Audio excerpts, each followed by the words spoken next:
Jean-Bernard Fourtillon, bonjour. Je suis très heureux de te retrouver 40 ans après les travaux que nous avons faits ensemble. Moi de même. Tu viens de faire une découverte fondamentale sur le système veille-sommeil. Explique-nous un peu tout ça. Eh bien, en 1994, cela fait déjà 21 ans, j'ai découvert la valentonine, l'hormone du sommeil, la véritable hormone du sommeil, dans des conditions tout à fait particulières. Cette hormone est sécrétée par la glande pinéale pendant la nuit, entre 22h le soir et 6h du matin.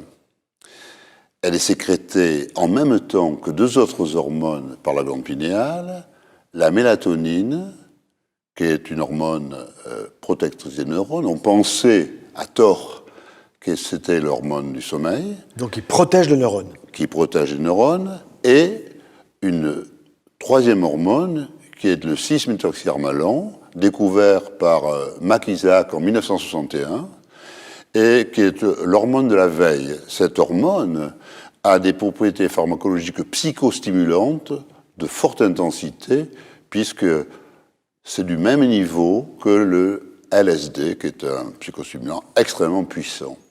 Ces trois hormones constituent le système veille-sommeil qui assure la régulation de l'organisme en ce qui concerne les vies psychiques et végétatives de l'organisme. C'est une véritable bombe scientifique que cette découverte. Eh bien, effectivement, ce système veille-sommeil, qui comprend trois hormones sécrétées par la glande pinéale, c'est la fonction endocrine de la glande pinéale, et elle permet de considérer cette glande endocrine comme le primat des glandes. La découverte du système veille-sommeil donc permet d'expliquer les mécanismes des affections neurologiques, et elle débouche tout naturellement sur le traitement de ces affections. On peut dire que jusqu'à maintenant, on ne connaissait pas ces mécanismes, donc quand on ne connaît pas les mécanismes d'affection, il est difficile de trouver les médicaments adaptés. Et on peut dire qu'on traitait jusqu'à ce jour des maladies dont on ne connaissait pas les mécanismes, avec des médicaments dont on ne connaissait pas les modes d'action, des trouvailles. Les benzodiazépines. Par exemple, mais aussi oui. Les hypnotiques, en particulier. D'ailleurs, elles sont utilisées comme hypnotiques, les benzodiazépines, et apparentées, telles que le zolpidem, le Stinox, l'azopiclone, l'Imovane. Et quand on sort de ces médicaments, on est dans le sirop, quoi. Oui, en particulier pour les benzodiazépines apparentées, qui donnent du sommeil anesthésique, qui n'est pas réparateur et qui est amnésiant, avec énormément d'effets secondaires indésirables, rédhibitoires, effets dits paradoxaux, parce qu'on ne sait pas les expliquer. Et chez quels animaux as-tu travaillé au laboratoire ? Voilà, quand on découvre des médicaments, on procède à des synthèses de petites quantités, et en général, on commence toujours sur des petits animaux, parce qu'on ne dispose pas de suffisamment de produits. Bien sûr. Classiquement, on prend des rats ou des souris, et étant donné que le rat, contrairement à l'homme, est un animal à sommeil diurne, je voulais travailler avec des animaux à sommeil nocturne, comme l'homme. Donc, on a pensé avec des expérimentateurs, on s'est adressé à des poussins, des poulets. Il y avait des publications qui avaient été faites sur ces animaux, donc ça marche très bien, en particulier au niveau des enzymes, à N-acétyltransférase, qui permet de synthétiser la mélatonine. Donc, travailler sur les glandes pinéales du poussin, c'est 1 ou 2 milligrammes. Très petit, oui. Et pour doser, il faut de la spectrométrie de masse couplée, sinon on n'y arrive pas. Et ensuite, pour les gros animaux, on s'est adressé naturellement aux chiens, parce qu'on peut faire de l'électroencéphalographie et plus généralement de la polysomnographie avec des électroculogrammes pour le sommeil paradoxal, les rapid eye movements. On peut faire des électrocardiogrammes, des électromyogrammes pour étudier le végétatif. Voilà, le végétatif. Le chien est un modèle parfait et toutes nos études d'effets hypnotiques ont été effectuées chez le chien. Au fond, les animaux qui dorment la nuit comme nous fonctionnent exactement de la même façon. Le système veille-sommeil existe chez les vertébrés supérieurs, en particulier chez tous les mammifères. Mais bien sûr, il y a deux catégories. Il y a les mammifères à sommeil nocturne, comme l'homme, le chien, le poussin, qu'on a vu tout à l'heure. Et il y a des mammifères à sommeil diurne, comme les prédateurs. Renard. Les animaux, voilà, qui saisissent leur proie quand elle est endormie. Hein. Chez tous les mammifères, qu'ils soient diurnes ou nocturnes en ce qui concerne le sommeil, la synthèse des hormones du système veille-sommeil s'effectue pendant la nuit, toujours entre 22h et 6h du matin. Même façon. Mais, évidemment, chez les animaux à sommeil nocturne, il faut que les propriétés pharmacocinétiques de la valentonine soient telles qu'au terme de la sécrétion, pendant la sécrétion, les concentrations de valentonine dans l'organisme soient prévalentes, soient supérieures à celles du 6-noxermalon. Puis, à la fin de la sécrétion, on a une élimination de toutes les hormones. Donc la fonction endocrine est terminée, la glande pinéale a fini son travail. Et à ce moment-là, comme la valentonine est une élimination très rapide, contrairement au 6-noxermalon, les concentrations de 6-noxermalon, en quelques minutes, deviennent supérieures à celles de la valentonine, et on a une prévalence. On se réveille. Et on se réveille, et cette hormone permet de maintenir la veille jusqu'à 22h le soir, où on recommence. Tout à fait, le cycle repart. Voilà. Très clair. Voilà. Pour avoir cette alternance de prévalence extrêmement précise, il est nécessaire que les propriétés pharmacocinétiques des mammifères à sommeil nocturne, comme l'homme, le chien, etc., soient exactement identiques. Sinon, on ne pourrait pas avoir d'alternance à des heures précises. Et inversement, comment ça se passe chez les animaux à sommeil diurne, les prédateurs? Eh bien, on inverse les propriétés pharmacocinétiques de telle sorte que les prévalences soient inversées. Tout à fait. C'est très clair. Alors finalement, c'est à Poitiers, dans ton laboratoire de recherche, que tu as découvert cette hormone, la valentonine. D'où vient cette découverte? Comment tu es arrivé à trouver cela qui va être une révolution? Je crois que pour faire cette découverte, il fallait plusieurs conditions. D'abord, il fallait une première étincelle, une révélation. Et simultanément, il fallait avoir des connaissances dans des domaines aussi variés que la chimie. Je suis ingénieur chimiste de formation. Les sciences pharmaceutiques, je suis pharmacien. Il fallait avoir des connaissances en physiologie, en biochimie, en chimie du médicament, ce qu'on appelle la chimie thérapeutique. Et je suis professeur de chimie thérapeutique à la faculté de pharmacie de Poitiers. En pharmacocinétique, en bioanalyse.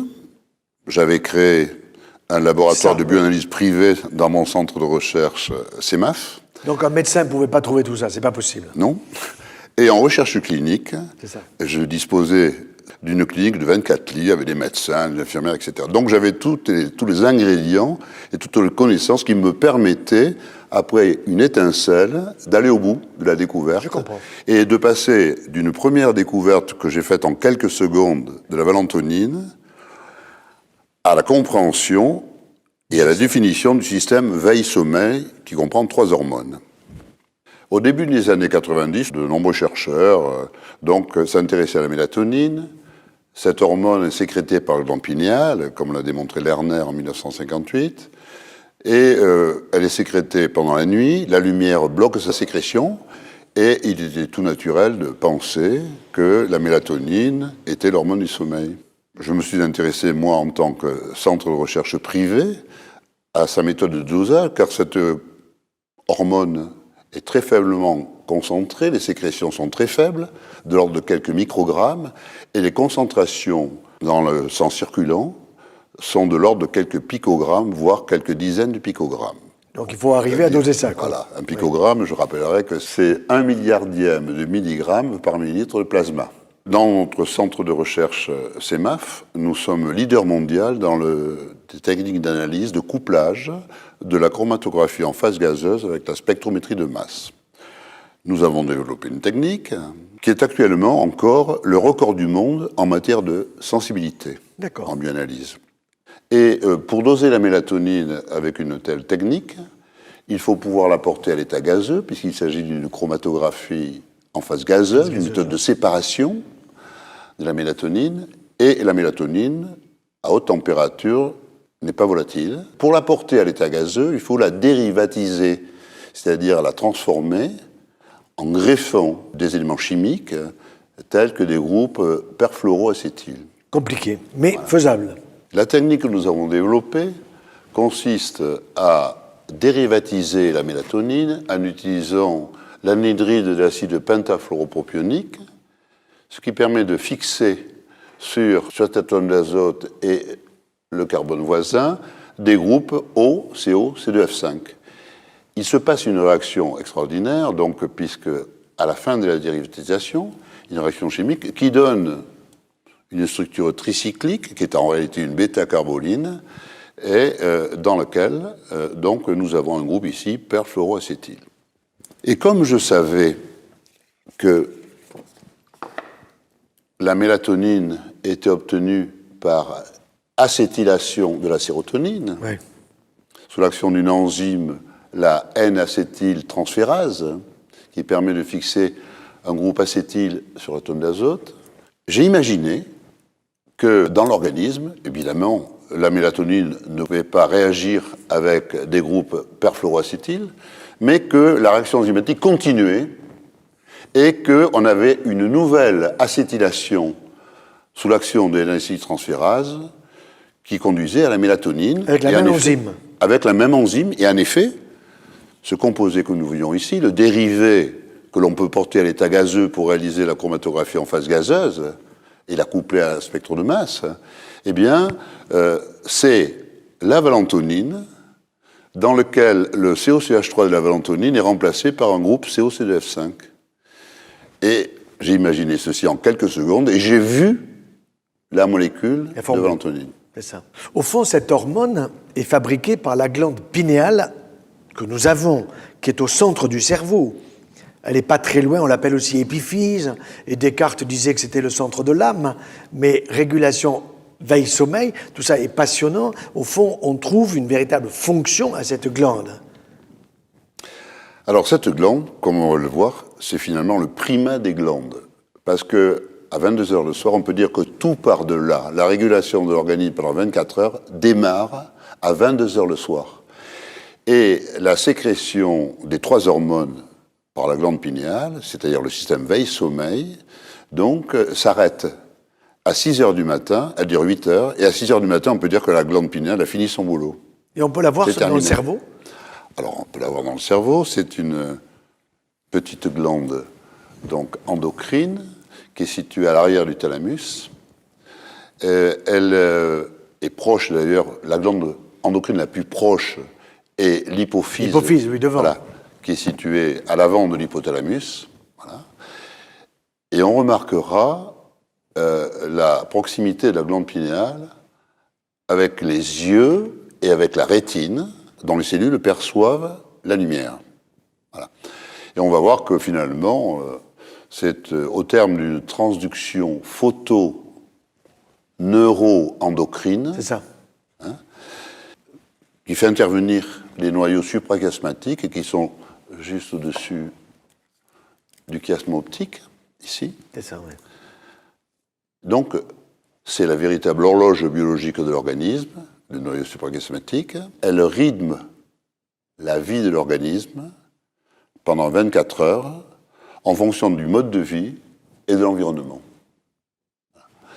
Et le rythme imposé va être traduit ou converti par la glande pinéale en message hormonal endocrinien via la sécrétion de 3 hormones.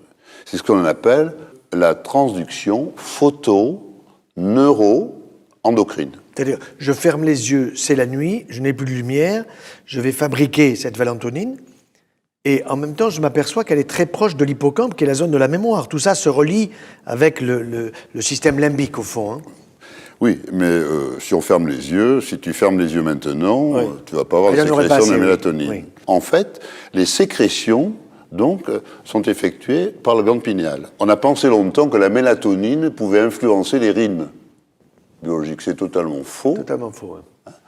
La sécrétion de mélatonine et des 2 autres hormones, puisqu'elles sont toutes sécrétées simultanément, commence toujours à 22 heures.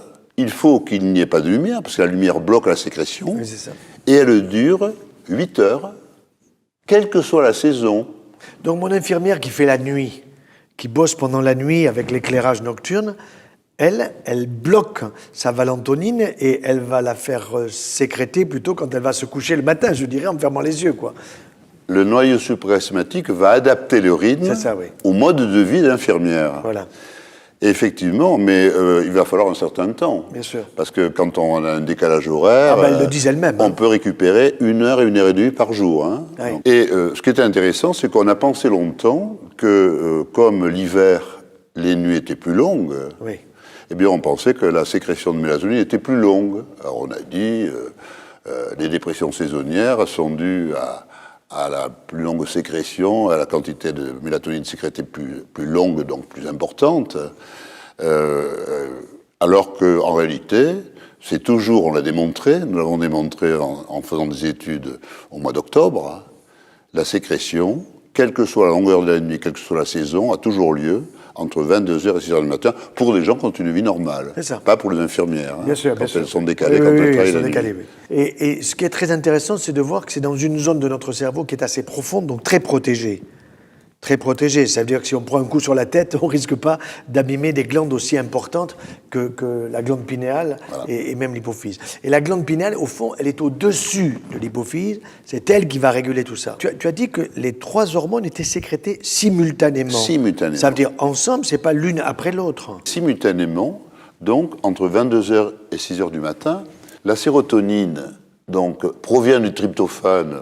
Ce n'est pas un métabolite. On pourrait penser que la mélatonine est un métabolite de la sérotonine. C'est faux. Les métabolites sont des produits d'élimination. Par exemple, la noradrénaline donc, provient de la tyrosine, Oui. mais il y a un stade qui passe par la dopamine. C'est ça, oui. Donc à ce moment-là, on pourrait dire que la noradrénaline est un métabolite de la dopamine. je C'est comprends. pas du tout ça. Oui, d'accord. Voilà. Donc, à partir de 22h le soir, sur le matin, il y a 3 acétylations en cascade, en chaîne, immédiates, qui se font. Première acétylation de la sérotonine qui donne la mélatonine, D'accord. qui a un rôle neuroprotecteur, qui protège les neurones. Simultanément, acétylation de la mélatonine avec cyclisation qui donne le cimethoxyrmalan, Qui prépare pour le réveil. qui est un psychostimulant puissant, Voilà. comme le LSD. Oui. Et ce qui est marrant, c'est que la 3e acétylation, ici, simplement en ajoutant ça sur l'azote, on a un produit qui a des effets inverses, qui fait dormir, qui donne le sommeil, qui diminue la vigilance. Je comprends. Et les actions sur la vigilance, sur le cœur, sur les voies dopaminergiques du méthoxyrmalan, cimethoxyrmalan et de la valentonine sont opposées. Et on peut qualifier ce ligand, la différence entre ces 2 molécules, c'est ce groupe acétyl. On appelle ça un ligand allostérique. Ce produit va amplifier la réponse des récepteurs sérotoninergiques, noradrénergiques et dopaminergiques Ça, les 3. en se fixant à proximité du récepteur, sans se fixer dessus. Il va interagir avec ce récepteur par des liaisons chimiques, il va le déformer et augmenter la sensibilité de ce récepteur à la sérotonine, pour les récepteurs sérotoninergiques, Oui. à la noradrénaline pour les récepteurs noradrénergiques et à la dopamine pour les récepteurs dopaminergiques. Et ceci de façon spécifique, sans toucher les autres récepteurs extrêmement nombreux, sérotoninergiques, noradrénergiques, etc. Est-ce qu'on peut dire que c'est une sorte de fondu enchaîné, je dirais, où, au fond, on va démarrer par le tryptophane, sérotonine, mélatonine, et puis ensuite, c'est simultanément un fondu enchaîné qui va amener à la 2e hormone, mais c'est simultané, et puis arrive la 3e, tandis que la 2e est freinée, et à la fin, la valentonine diminuant, apparaît la veille par la 2e hormone. Voilà ce qui se passe entre 22h et 6h, selon leur action Ah ben voilà les en 3. chaîne. Oui, c'est ça. Les 3 sont sécrétés. Oui, oui. Alors pendant 8 heures, pour des gens qui ont une vie normale, hein, Oui, bien si sûr. on est boulanger, on va se coucher plus tard, et infirmière, etc. Si on se décale aussi, ça va se décaler, il va falloir 8 jours pour recadrer. Hein. Et on voit ici la sécrétion de mélatonine, la sécrétion de valentonine et la sécrétion de cimethoxyrmalan. On voit que c'est beaucoup plus faible ici, Oui. mais pour des raisons cinétiques, au niveau des récepteurs, c'est du même ordre de grandeur. D'accord. Et la nature est bien faite, car les propriétés pharmacocinétiques de ces 2 hormones sont telles qu'elles sont produites en même temps. Celle-ci a une demi-vie très courte, et un volume de distribution 10 fois plus élevé que la mélatonine, mais celle-ci a une vie beaucoup plus longue, ici 38 minutes, ici pour le cycloxermalan 2h30. D'accord. C'est une règle pharmacocinétique. L'atteinte du plateau est une fonction du nombre de demi-vies. Après, en 30 minutes, on monte très vite au plateau avec cette perfusion. Les concentrations sont en plateau lorsque la vitesse de sécrétion est égale à la vitesse d'élimination. Les entrées sont égales aux sorties. Et quand on a une vie courte, on arrive vite au plateau. Le cycloxermalan a une vie beaucoup plus longue, donc on n'est même pas au plateau à 6 heures du matin quand la sécrétion s'arrête. Mais quand la sécrétion s'arrête, la valentonine a une élimination très rapide et en quelques minutes, le cycloxermalan passe devant. Et il éveille les gens, il maintient la veille jusqu'à 22 heures le soir. Et le cycle est bouclé. Et ça recommence. Et ça recommence pendant 24 heures. Toujours à partir de 22 heures, c'est le primum movens. Voilà. Et la mélatonine, quand elle commence à chuter, elle devient quoi? Elle passe dans les urines? La mélatonine, elle disparaît. s'élimine. Alors, les processus d'élimination, il y a le métabolisme, c'est l'essentiel. Oui. Elles sont transformées en hydroxymélatonine, qui sont glycuro- et sulfonoconjuguées. Et il y a une excrétion rénale extrêmement rapide pour ces produits. C'est ça. Voilà, ce sont des métabolites d'élimination. Quand on dit métabolite, c'est une élimination. C'est une élimination. Je comprends. Il me semble qu'on donnait de la mélatonine aux pilotes de ligne et aux hôtesses de l'air quand elles traversaient des méridiens. Est-ce que c'était pour les aider à dormir, puisque la mélatonine n'est pas l'hormone du sommeil, mais une hormone qui protège les neurones de l'oxydation? Effectivement, on a pensé jusqu'à maintenant qu'on ne connaissait qu'une hormone sécrétée par la glande pinéale, on ne connaissait pas les systèmes. On a pensé que la mélatonine était à l'origine, était responsable des rythmes biologiques. Alors qu'en réalité, ce sont les noyaux suprachiasmatiques qui sont la véritable horloge biologique de l'organisme. La mélatonine n'est que l'aiguille de l'horloge. Ah, c'est pas mal, l'aiguille de l'horloge. Et comme on pensait que la mélatonine, à tort, réglait les rythmes biologiques, on avait dit qu'on pouvait régler, en prenant la mélatonine, les problèmes de décalage horaire, le jet lag, C'est ça. dont on est victime au cours des vols intercontinentaux. Voilà. En réalité, la mélatonine n'a aucun effet et n'a aucun intérêt. Je crois que les gens ont abandonné maintenant, on ne prend plus de mélatonine, et les pilotes de l'air ainsi que les hôtesses de l'air ne prennent plus de mélatonine. Ok. Ainsi, Jean-Bernard, la mélatonine n'est pas l'hormone du sommeil. Elle protège le neurone de son oxydation, du risque d'être abîmé. Et c'est cela qui est l'erreur, au fond. Elle n'est pas l'hormone du sommeil. C'est après qu'il faut voir. De toute façon, comme on ne connaissait pas la suite, l'acétylation en série, en chaîne, une véritable cascade biochimique issue de la sérotonine, on ne connaissait que cette hormone, donc on lui a prêté toutes les qualités, les propriétés pharmacologiques qu'elle n'a pas. La seule propriété importante de la mélatonine, c'est que c'est le réducteur le plus puissant dans le milieu biologique que l'on connaisse. Des études nombreuses ont été effectuées in vitro, par Reiter en particulier, c'était toujours la même équipe que Lerner et McIsaac, ils ont fait beaucoup de travail à Cleveland, et il a fait plusieurs publications, il a montré que c'était un réducteur extrêmement puissant, le plus puissant que l'on connaisse, supérieur au glutathion, à l'acide ascorbique, etc. Et nous, in vivo, avec nos techniques de spectrométrie de masse, nous avons retrouvé de la 2-oxomélatonine ici, qui est le produit d'oxydation de la mélatonine. Or, lorsqu'un réducteur, un produit comme la mélatonine, réduit un composé, il est oxydé. C'est la réaction d'oxydoréduction. D'accord. Et ça, le fait d'avoir retrouvé en quantité importante dans le cerveau la 2-oxomélatonine est la preuve in vivo des propriétés réductrices de la mélatonine. De telle sorte que la mélatonine piège les radicaux libres et protège les neurones de leurs activités destructrices. Alors, il est logique de penser que la mélatonine, c'est ce que tu as dit, est le plus grand protecteur, le plus grand antioxydant. C'est logique puisque ce qui est le plus important dans mon corps sont mes neurones quand même. Donc c'est quand même extrêmement intéressant de bien montrer que la mélatonine n'est pas l'hormone du sommeil, mais c'est une hormone qui protège mes neurones pendant que je vais m'endormir avec la valentonine. Voilà. C'est génial.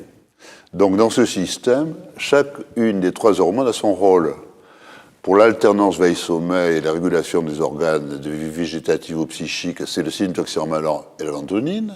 Celle-là, c'est l'hormone de la pensée, finalement. C'est ça. Et l'hormone du jour. Et ça, c'est l'hormone du sommeil et l'hormone de la nuit.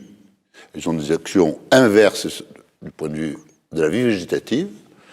Et la mélatonine, elle, qui fait partie de la cascade, son seul rôle, c'est la neuroprotection. Mais c'est extrêmement important. Son seul rôle, c'est la protection. La neuroprotection. Voilà. Ça veut dire que quand le pilote prend cette mélatonine en disant « je vais dormir au retour », il ne dormira pas mieux au retour, mais quand même, il a un peu protégé ses neurones. Voilà. C'est le seul intérêt. Donc, ça ne peut être que bénéfique de prendre la mélatonine. Tout à fait, tout à fait. Et alors, la mélatonine, si on doit la prendre, à quelle heure faut-il la prendre pour qu'elle soit utile? Eh bien, la mélatonine, d'abord, si on la prend, on peut la prendre par voie orale. Elle a une très mauvaise biodisponibilité. Nous l'avons étudié. Seulement 10% des doses administrées sont biodisponibles et pénètrent dans la circulation sanguine. Donc, peuvent jouer un rôle. Sur celles qu'on prend, il n'y a que 10% qui vont protéger les neurones. 90% ne sont pas absorbés. D'accord. Parce qu'il y a un effet de premier passage hépatique. Le médicament, lors de son premier passage dans le foie, avant d'arriver dans la circulation sanguine, est métabolisé rapidement. D'accord. C'est ce qu'on appelle un first pass effect. Et ensuite, mais elle est quand même administrée par voie orale. Donc si on veut avoir des concentrations suffisantes dans l'organisme, il faut en prendre suffisamment pour avoir une protection pendant la nuit. Puisque finalement, son rôle de neuroprotecteur, elle va le jouer la nuit, pendant sa période de sécrétion. Parce qu'à partir de 6 heures du matin, elle a une vie très courte et en quelques minutes, elle est éliminée. Donc il faudra la prendre le soir au coucher. Moi, je conseille de prendre une dose de 3 mg. C'est amplement suffisant, mais il ne faut pas penser que dès qu'on la prend, toutes les 38 minutes, on divise la concentration par 2. Oui, donc si on veut parler, alors qu'elle est sécrétée pendant 8 heures, en perfusion constante, quand vous la donnez en pic, après elle chute et elle s'élimine. Donc il va falloir protéger les neurones pendant toute la durée de la nuit, comme le fait la glande pinéale. C'est-à-dire que pendant la nuit, nos dossiers de la journée se mettent gentiment en place parce que la mélatonine protège nos neurones. Donc on la prendrait vers 10-11 heures du soir avec une dose assez importante puisque seulement 10% passe la barrière intestinale pour avoir son action. Voilà. Donc la mélatonine, il faut la prendre le soir au coucher, une dose orale de 3 mg et en particulier chez les personnes qui ont un hypofonctionnement de la glande pinéale, donc qui ont un système veille-sommeil faible, pour assurer la protection de leurs neurones. C'est pas pour les pilotes? Non. Ça peut jouer, ça peut pas être mauvais, mais ça n'a aucun intérêt. Ça n'a aucun intérêt, c'est ça. La deuxième hormone, le 6-méthoxyharmalan, a un nom bien compliqué. Le 6-méthoxyharmalan, donc, a une structure, cette structure tricyclique. Le squelette, avec l'atome d'azote, c'est la bêta-carboline. C'est une position alpha-bêta, cet azote, de ce premier azote. Et on rencontre cette structure dans les alcaloïdes de l'armala. L'armala est une plante et que l'on appelle Peganum armala, dans lequel il y a plusieurs alcaloïdes qui sont des drogues, qui sont des psychostimulants hallucinogènes. C'est l'armaline, donc l'armine, qui sont dans la plante. D'accord. On remarquera que le 6-méthoxyharmalan, donc, est un isomère de l'armaline, parce que le 6-méthoxy, au lieu d'être en 6 dans cette molécule, est en 7. En 7, oui. Donc ça, l'armaline, c'est le 7-méthoxyharmalan. Et le changement de position de 6 en 7 fait que cette molécule est 10 fois moins psychostimulante que celle-ci. C'est incroyable. Qui, elle, a le même niveau d'activité que le LSD, mais une structure chimique différente. N'empêche qu'au point de vue relation structure-activité, c'est le même squelette pharmacophore. Il suffit de changer le positionnement, de passer de 7 en 6, et on multiplie l'activité. C'est très dangereux. Quand on modifie une petite molécule, on peut avoir des surprises extraordinaires. Et d'ailleurs, quand on ajoute à cette molécule le COCH3, on passe à l'hormone du sommeil. Oui. Alors, on a un nombre considérable de patients qui se plaignent de ne pas pouvoir s'endormir, de ne pas bien dormir. Alors, est-ce qu'ils ont dormi, est-ce qu'ils n'ont pas dormi? Mais il leur manque quelque chose, là. Voilà. Là, on va leur apporter le traitement, quoi. Voilà. Les troubles du sommeil, il y a les troubles du sommeil qui sont primaires, Oui. Par exemple, les gens qui ont des sécrétions de mélatonine faibles, ça a été démontré par une équipe d'Israéliens, par Tzizinski, et l'équipe de Lavie aussi, ils ont démontré que l'excrétion urinaire de mélatonine était d'autant plus faible que le degré d'insomnie était important. Voilà. Ça, c'était très net, et il est évident que dans ces cas d'insomnie primaire, si vous n'avez pas de sécrétion de mélatonine, c'est un marqueur, finalement, vous n'avez pas de sécrétion de mélatonine, et vous n'avez pas de sécrétion de trucs.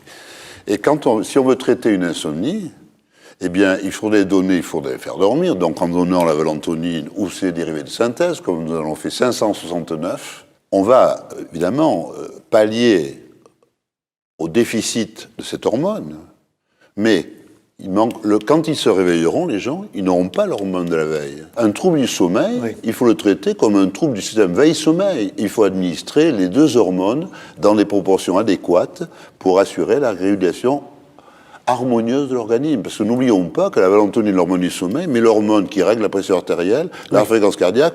tout le végétatif. Le dopaminergie. Et à mon avis, toutes les autres glandes, je suis persuadé que toutes les autres glandes fonctionnent. On a démontré, nous, dans des expérimentations, que l'administration brutale de citalopram, on avait une explosion de la cortisolémie. Et on sait, par exemple, que dans les cours, le maximum de mélatonine correspond, dans les 24 heures, au minimum de cortisol. Et le maximum de citalopram à 8 heures du matin correspond au maximum de cortisol. Parce qu'on peut être stressé, voilà. Donc, c'est logique, c'est parfaitement logique. Voilà. Mais alors, c'est une révolution endocrino, petit trait logique. Tout à fait. Oui. Au fond, avec au sommet la glande pinéale, puis l'hypophyse, puis les testicules, les ovaires, les surrénales, etc. Moi, je crois que l'organisme est extrêmement complexe, mais on ne peut pas assurer, le jour et la nuit, nous sommes totalement différents, on ne peut pas assurer une régulation de l'organisme si on n'a pas un système régulateur au départ.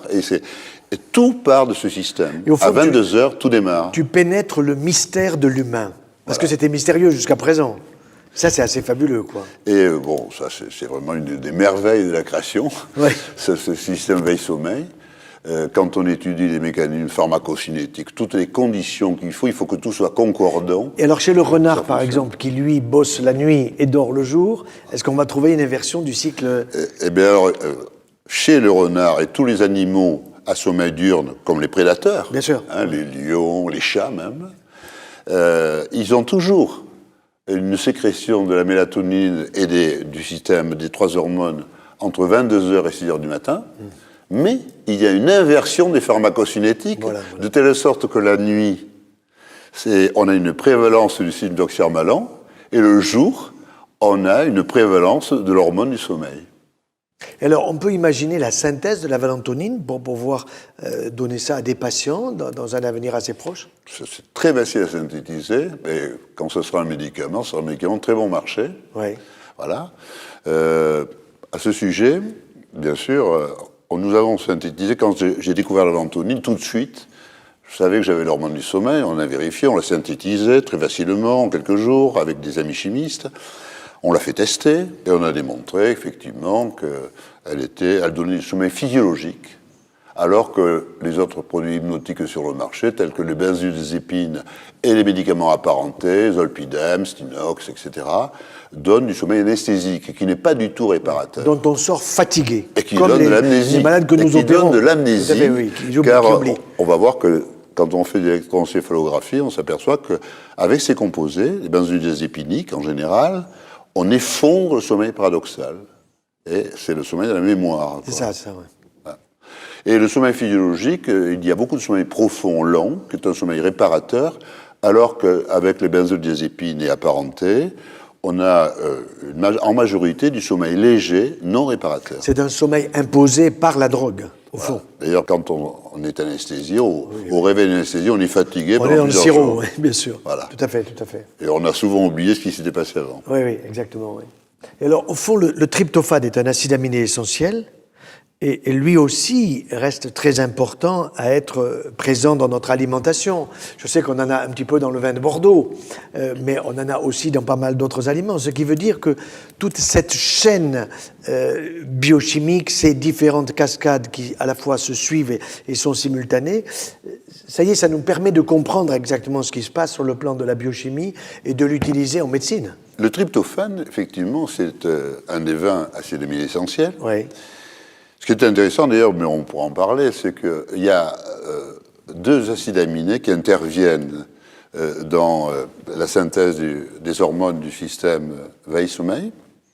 Il y a le tryptophane, Oui. qui est une essentielle.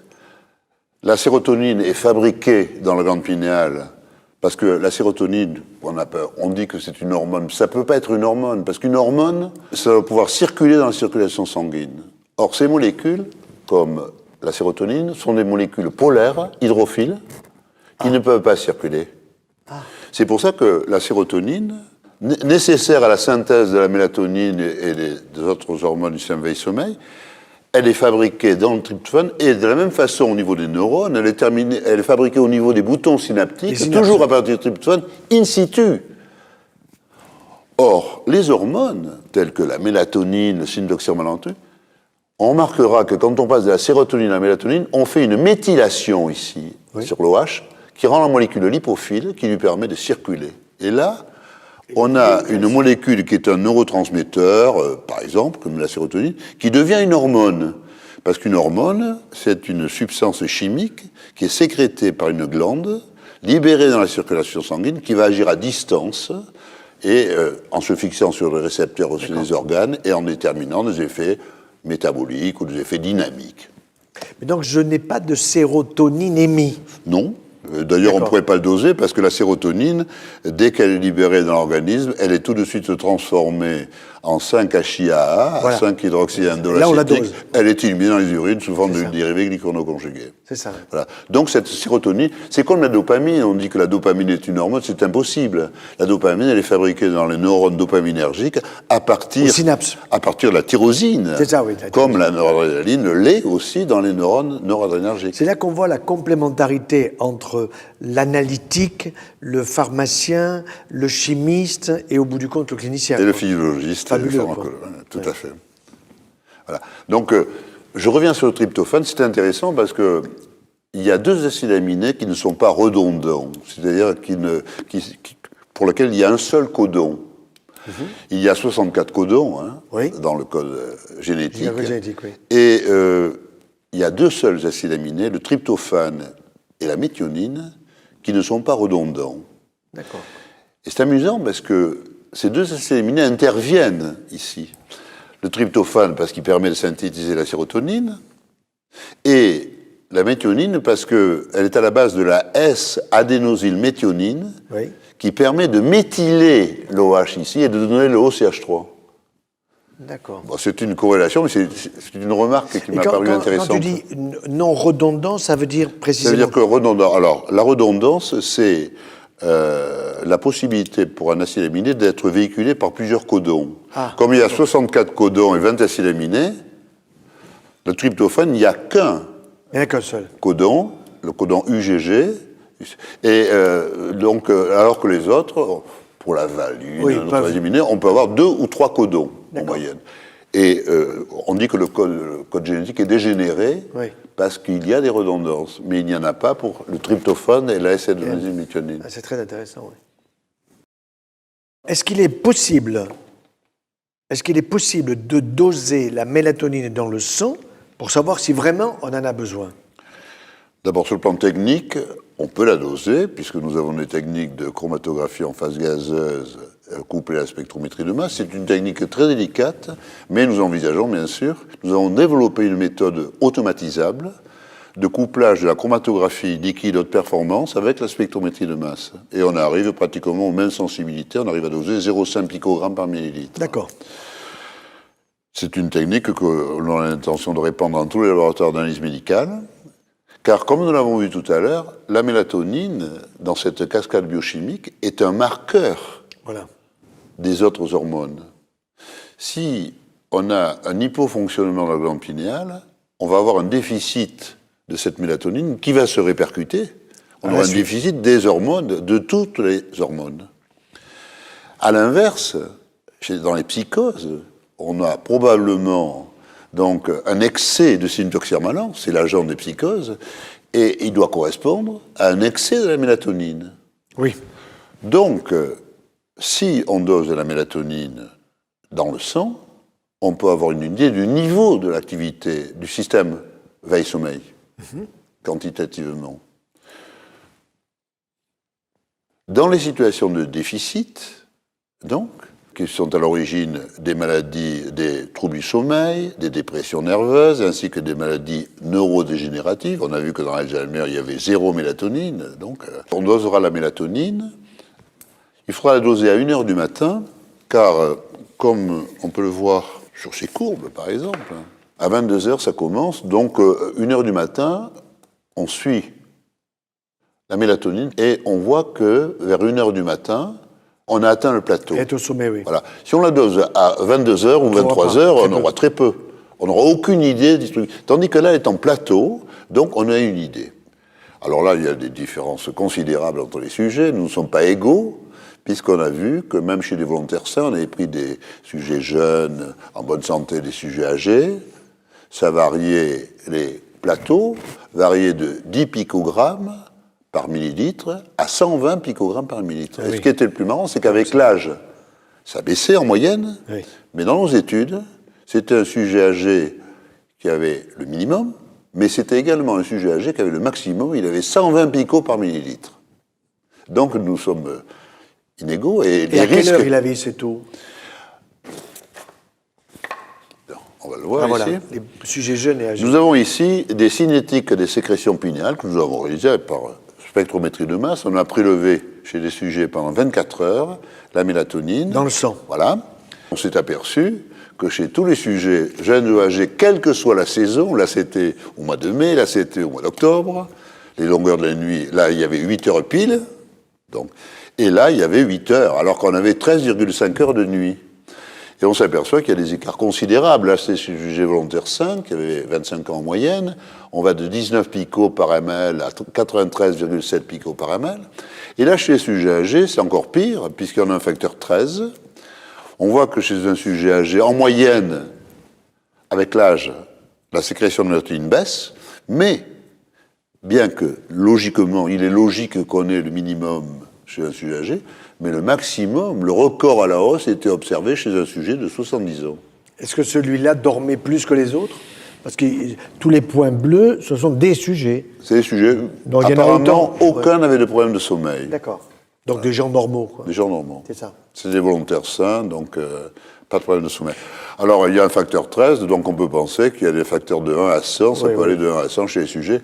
Au fond, quelle différence fais-tu entre l'éveil et la veille?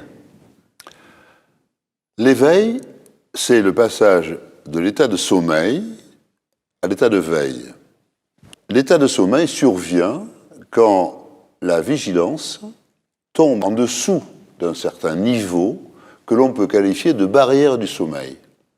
C'est ça. Le passage de l'état de veille à l'état de sommeil.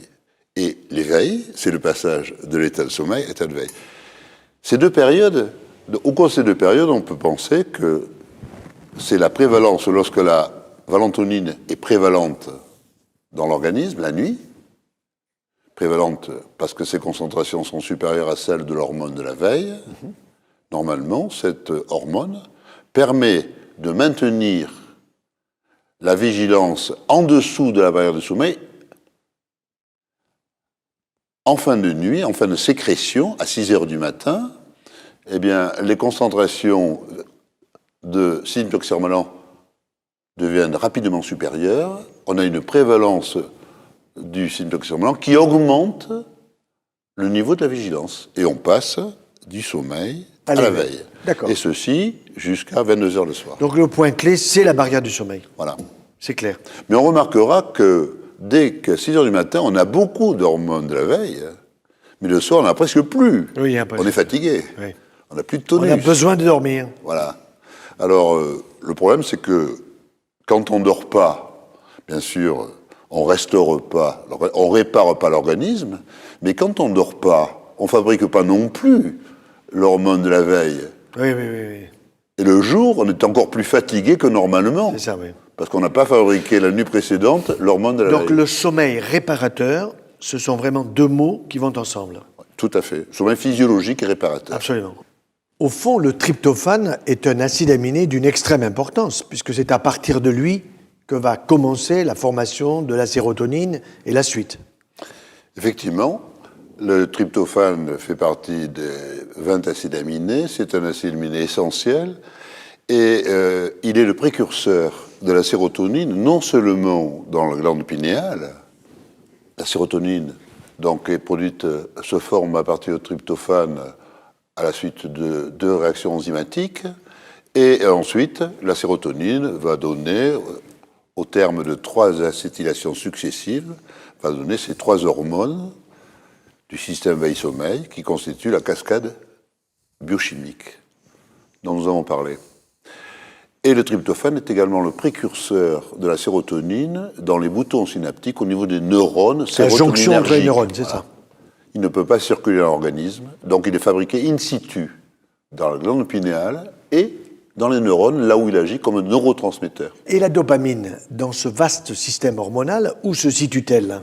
La dopamine, donc, est un neurotransmetteur au niveau des neurones dopaminergiques. L'activation ou le blocage des récepteurs dopaminergiques conduit soit à une relaxation musculaire par activation, c'est ainsi que la valentonine entraîne une relaxation musculaire la nuit, et l'antagonisme des récepteurs dopaminergiques par blocage, réalisé par le 6-méthoxyrmalan pendant la journée, est responsable d'une augmentation de la contraction musculaire. Donc pendant l'éveil, nous sommes contractés, effectivement, les muscles fonctionnent, et pendant le sommeil, nous avons une décontraction et en même temps une baisse de la tension artérielle. Un relâchement musculaire complet. C'est ça. Voilà. On a pensé que la dopamine était l'agent des psychoses. C'est une erreur qui est due à l'interprétation de l'action, de l'efficacité de la chlorpromazine, le largactyle, C'est ça. dans les psychoses. Ce produit a été découvert par hasard. C'est une trouvaille, en fait. On a remplacé, en fait, la camisole physique par une camisole chimique. C'est des véritables zombies, les gens.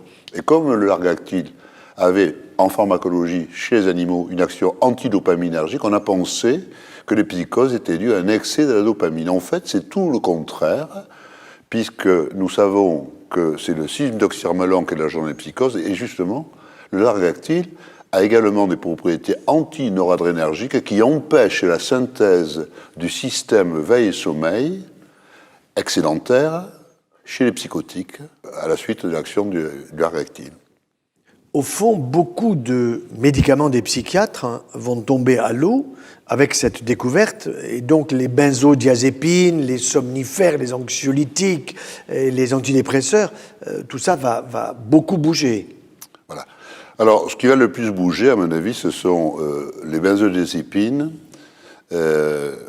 qui sont utilisées en tant qu'anxiolytiques et en tant qu'hypnotiques. Je pense que quand on sait que les benzodiazépines ont été découvertes par hasard, à la suite d'une fausse réaction dans la chimie des colorants dérivés de la quinazoline, qui a conduit, par hasard, par une fausse réaction, au Librium. Et on l'a essayé par conscience professionnelle chez le rat, il a manifesté des propriétés anxiolytiques. À la suite de ça, il y a eu tout le développement de benzodiazépines et de diazépam, et ensuite, pour des raisons de protection de brevets, des contournements de structures chimiques, on a découvert des apparentés, tels que le zolpidem. Le Stinox est actuellement le leader dans les hypnotiques proprement dit. Mais on n'utilise pas que le Stinox, qui est mis sur le marché en tant qu'hypnotique, mais on utilise souvent le Lexomil, tous ces produits, toutes ces benzodiazépines chez les insomniaques. En réalité, ces produits donnent du sommeil anesthésique, qui n'est pas du tout réparateur, qui fatigue l'organisme et qui a des effets amnésiants. On perd la mémoire. Des manifestations d'amnésie antérograde, la perte de mémoire des événements récents. Et ces médicaments, finalement, font plus de mal que de bien. À mon avis, on devrait les retirer, peut-être les garder en anesthésiologie, en pré-anesthésie, mais les retirer. Quand on regarde le Vidal, dans le dictionnaire Vidal, les propriétés secondaires, les propriétés utilisées en thérapeutique du Vidal, on est surpris. Par exemple, n'importe que le zolpidem, le diazépam, le Valium, on a 4 pages extrêmement denses, et il y a 2 lignes pour les propriétés pharmacologiques. Et il y a les effets secondaires dits paradoxaux, qui sont des effets secondaires, des effets indésirables. Paradoxaux parce qu'on ne sait pas expliquer leur origine. Et sur ce schéma, j'ai représenté un petit peu, grâce à la découverte du système veille-sommeil, on peut expliquer maintenant l'origine des effets paradoxaux des benzodiazépines. Alors on sait depuis longtemps que l'effet anxiolytique des benzodiazépines est dû à leur action GABAergique sur les neurones GABA. On voit effectivement que les benzodiazépines donc, ont une action allostérique sur les récepteurs donc, des neurones GABAergiques. Ils déforment les récepteurs GABAergiques et les rendent plus sensibles au GABA, à leurs neurotransmetteurs, c'est-à-dire qu'ils amplifient le signal. Et dans ces conditions, ils diminuent la vigilance. Mais ils ont aussi des effets secondaires gênants, parce que là aussi, ils diminuent la contraction musculaire, ils entraînent une réaction musculaire. Avec les personnes âgées ont des problèmes de faiblesse musculaire, ce qui est à l'origine, elles tombent. Fracture du col du fémur. Fracture du col du fémur, c'est la cause. Ça nourrit les orthopédistes. C'est dû, et tous les gériatres se plaignent de ces effets délétères des benzodiazépines. Et ces effets paradoxaux, qui s'opposent à l'action anxiolytique des produits, ils sont dus à la présence dans ces molécules de benzodiazépines du squelette pharmacophore, c'est-à-dire porteur des propriétés pharmacologiques, du 6-méthoxyarmalan. C'est-à-dire du LSD en quelque sorte. C'est ça, oui. Donc ces molécules GABAergiques, elles ont dans leur structure le LSD. Ce sont des antagonistes des récepteurs 5-HT2C qui agissent comme le 6-méthoxyarmalan, comme l'hormone de la veille. Ce sont des anti-sommeils. Alors, ces produits donnent du sommeil anesthésique qui n'est pas réparateur, amnésiant, et en plus, s'il restait un peu sommeil physiologique, on le détruit par cette action anti-sommeil physiologique qui est à l'opposé de celle-ci. C'est l'origine des effets paradoxaux indésirables qui s'expliquent parfaitement dans le cadre des relations structure-activité que l'on voit. Il y a la signature chimique dans les molécules de benzodiazépines du 6-méthoxyarmalan. Mais alors là, nous sommes à la jonction entre 2 neurones. C'est une synapse qui est dessinée. Oui, une synapse des récepteurs GABAergiques qui est connue, oui, qui donne l'anxiété. Mais ce qu'on ne savait pas, qu'on ne connaissait pas, c'était l'origine des effets paradoxaux. Parce que paradoxal, c'est opposé à l'effet recherché, et on ne l'explique pas. Par exemple, quand on regarde au Vidal tous ces produits, l'effet pour un hypnotique tel que le zolpidem, Stinox, quand on regarde les effets paradoxaux, les effets indésirables les plus importants, la première ligne, les 2 premières citations, pour un hypnotique, un médicament dit hypnotique, l'effet secondaire le plus important, c'est insomnie importante. Et le deuxième effet pour des anxiolytiques, c'est anxiété importante. Risque de suicide. C'est même écrit.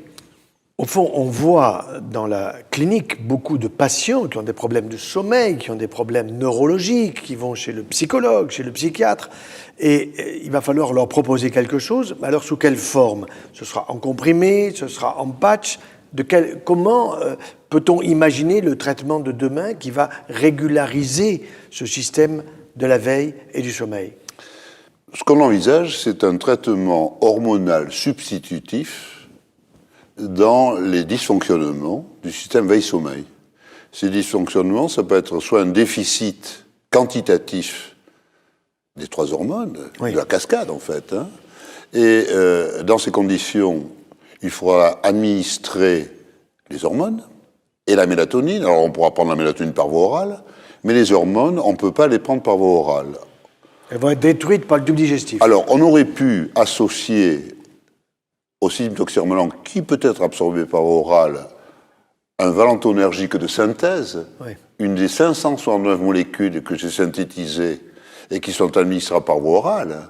mais malheureusement, elles ont des propriétés pharmacocinétiques qui ne correspondent pas du tout, qui ne se prêtent pas du tout à une association avec le système toxirmalan, afin que, pour réguler de façon harmonieuse le cycle veille-sommeil, pour les vies psychiques et végétatives, et pour assurer les prévalences à des heures précises, entre 22h et 6h du matin, et entre 6h et 22h le soir, l'alternance des deux hormones, la prévalence des deux hormones, eh bien, on est obligé d'administrer l'association valentonine et cytotoxirmalan. Pourquoi aussi administrer l'association? Parce que quand on a un trouble du sommeil dû à un déficit de la valentonine, oui, on a forcément un déficit de la mélatonine et un déficit de l'autre, de 3 membres de la cascade. Des trois, oui.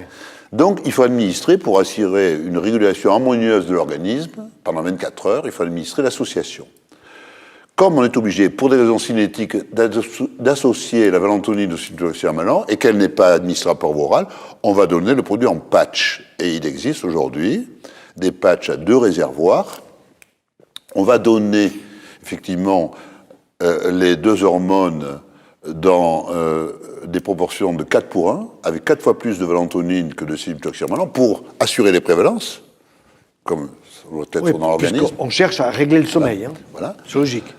Et on administrera, dans les cas de déficit du fonctionnement, de la fonction endocrine, glande pinéale, la plupart des maladies, les troubles du sommeil, dépression nerveuse, maladie de Parkinson, Alzheimer, etc., on administrera le patch le soir au coucher, en se couchant, et on le sortira le matin au réveil. D'ailleurs, ceci dit, pour le décalage horaire, ça sera très bien. On arrivera dans un pays où on est décalé, on veut dormir, on se met le patch, et on le sort au matin.